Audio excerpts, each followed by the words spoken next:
ஐக்கிய அரபு அமீரகத்தில் வான்வழி தாக்குதல்கள் நடத்தப்படலாம் என்ற அச்சுறுத்தல் நிலவுவதால் அங்குள்ள அமெரிக்க குடிமக்களை மிகுந்த விழிப்புடன் இருக்குமாறு அமெரிக்க தூதரகம் அவசர எச்சரிக்கை விடுத்துள்ளது. நேற்றைய தினம் ஈரான் ஏவிய ஏவுகணைகள் மற்றும் ட்ரோன்கள் மூலம் ஐக்கிய அரபு அமீரகம் இலக்கு வைக்கப்பட்டதாக அமீரக பாதுகாப்பு அமைச்சு உறுதிப்படுத்தியுள்ளது.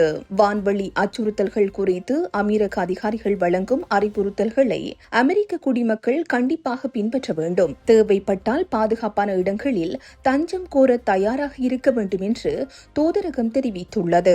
அமீரகத்துக்கான பயண ஆலோசனையை அமெரிக்கா நிலை 3 வைத்துள்ளது.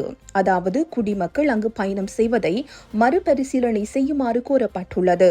தூதரகம் மற்றும் தூதரக அலுவலகங்கள் தொடர்ந்து இயங்கினாலும் அவசர தேவை இல்லாத அரசு பணியாளர்கள் மற்றும் அவர்களின் குடும்பத்தினர் ஐக்கிய அரபு அமீரகத்தை விட்டு வெளியேற்றப்பட்டுள்ளனர்.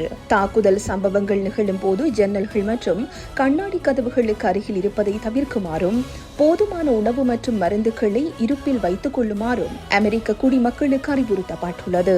அமீரக வான் பாதுகாப்பு படையினர் ஈரானால் ஏவப்பட்ட 15 ஏவுகணைகளையும் 4 ட்ரோன்களையும் இடைமறைத்து அளித்துள்ளதாக தகவல்கள் தெரிவிக்கின்றன. எனினும் ஃபுஜைரா எண்ணெய் ஆலை பகுதியில் ஏற்பட்ட தீ விபத்தில் 3 இந்தியர்கள் காயமடைந்துள்ளதாக தெரிவிக்கப்பட்டுள்ளது. இந்த செய்தி உள்ளிட்ட மேலதிக விரிவான செய்திகளுக்கு www.behindmenews.org என்ற எமது இணைய பக்கத்தினை பார்வையிடவும்.